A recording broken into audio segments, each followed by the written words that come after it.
হয়, আজি আপোনালোক সকলোকে মাতিছোঁ আৰু আপোনালোক অহাৰ কাৰণে সকলোকে ধন্যবাদ জ্ঞাপন কৰিছোঁ। লগতে NRI পাব্লিক স্কুলৰ 2026 আৰু 27 বৰ্ষৰ এডমিশ্যন প্ৰক্ৰিয়া ইতিমধ্যে আমি আৰম্ভ কৰিছোঁ।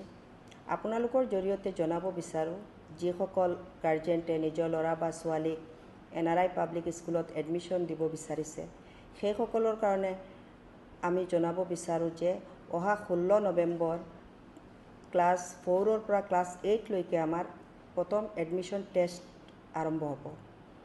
যিসকল ছাত্ৰ ছাত্ৰী ক্লাছ 4ৰ পৰা 8লৈ বেলেগ স্কুলত পঢ়ি আছে বা NRIত আহিব বিচাৰিছে, সেইসকল ষ্টুডেণ্টৰ কাৰণে আমি 16 নৱেম্বৰত প্ৰথম এণ্ট্ৰেঞ্চ পৰীক্ষাটো ল'ম।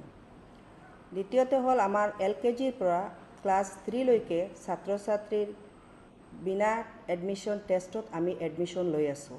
ইতিমধ্যেও আমাৰ এডমিশ্যন চলি আছে। গতিকে মই আপোনালোকৰ জৰিয়তে কিছুমান কথা ক'ব বিচাৰিছোঁ।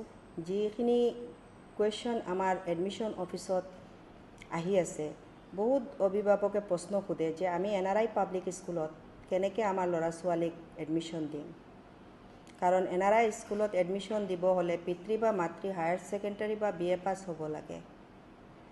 কিন্তু মই NRI পাব্লিক স্কুলৰ ডাইৰেক্টৰ হিচাপে মই আপোনালোকক কৈছোঁ যে আমি ছাত্ৰ ছাত্ৰীৰ কাৰণে বিদ্যালয়খন আৰম্ভ কৰিছোঁ, পিতৃ মাতৃৰ কাৰণে নহয়। গতিকে পিতৃ মাতৃ পঢ়া শুনা আমি কোৱালিফিকেশ্যন ইমান আমাৰ ফৰ্মত লিখাৰ প্ৰয়োজনো নহয়, কাৰণ আমি চেলেঞ্জত বাচ্চাখিনি লৈ আছোঁ আৰু আমি সেই ছাত্ৰ ছাত্ৰীক আমি ভালকৈ শিক্ষাৰে শিক্ষিত কৰা, লগতে এজন ভাল মানুহ গঢ়াৰ প্ৰয়াস কৰিছোঁ।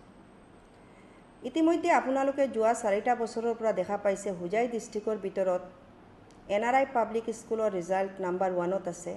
আমি আৰম্ভণিতেই ৰিজাল্ট ক্লাছ 10ৰ 95% পাইছিলোঁ আৰু যোৱা বছৰ আপোনালোকে দেখা পাইছে আমি 97%লৈ গৈছোঁ।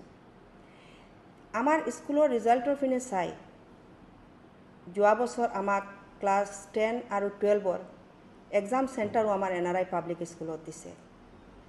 যিহেতু হোজাই ডিষ্ট্ৰিক্টত বহুত স্কুল আছে, কিন্তু কোনো স্কুলতে বেচৰকাৰী কোনো স্কুলতেই চেণ্টাৰ নাই, একমাত্ৰই চেণ্টাৰ আছে NRI পাব্লিক স্কুলত। গতিকে আপোনালোকৰ জৰিয়তে জনাব বিচাৰোঁ, যিসকল পিতৃ বা মাতৃয়ে ভাবিছে আপোনালোকে আপোনালোকৰ সন্তানক NRI পাব্লিক স্কুলত এডমিশ্যন দিব, আপোনালোক আহক। মই আপোনালোকৰ মাধ্যমেদি সকলোকে নিমন্ত্ৰণ জনাইছোঁ, আপোনালোক আমাৰ বিদ্যালয়ত আহক। বিদ্যালয়ৰ প্ৰতিটো বস্তু আপোনালোকে প্ৰথমে আহি আমাৰ প্ৰিন্সিপাল বা আমাৰ এডমিনিষ্ট্ৰেটিভ অফিচাৰ আছে তেওঁলোকৰ লগত কথা পাতক। বা বহুতে বহুত প্ৰশ্ন কৰে যে NRI পাব্লিক স্কুলৰ এডমিশ্যন ফিজ বা মান্থলি ফিজ বহুত বেছি। সেই ক্ষেত্ৰতো মই ক'ব বিচাৰোঁ, আপোনালোকে যদি মানে ডবকাৰ বাহিৰত যায়, তেতিয়া আপোনালোকে দেখা পাব যে চবতকৈ কমত আছে NRI পাব্লিক স্কুলৰ এডমিশ্যন ফিজ, মান্থলি ফিজ। তাৰপিছতো আমি হোজাই ডিষ্ট্ৰিক্টৰ একমাত্ৰ CBSE এফিলিয়েটেড স্কুল হয় NRI পাব্লিক স্কুল, আৰু আমাৰ হোজাই ডিষ্ট্ৰিক্টত কোনো স্কুল নাছিল আগৰে পৰা, যাৰ কাৰণে আমি বাহিৰৰ পৰা টিচাৰ হায়াৰ কৰিব লগা হয়। আৰু আমাৰ স্কুলৰ প্ৰতিজন টিচাৰেই কোৱালিফাইড টিচাৰ থাকে।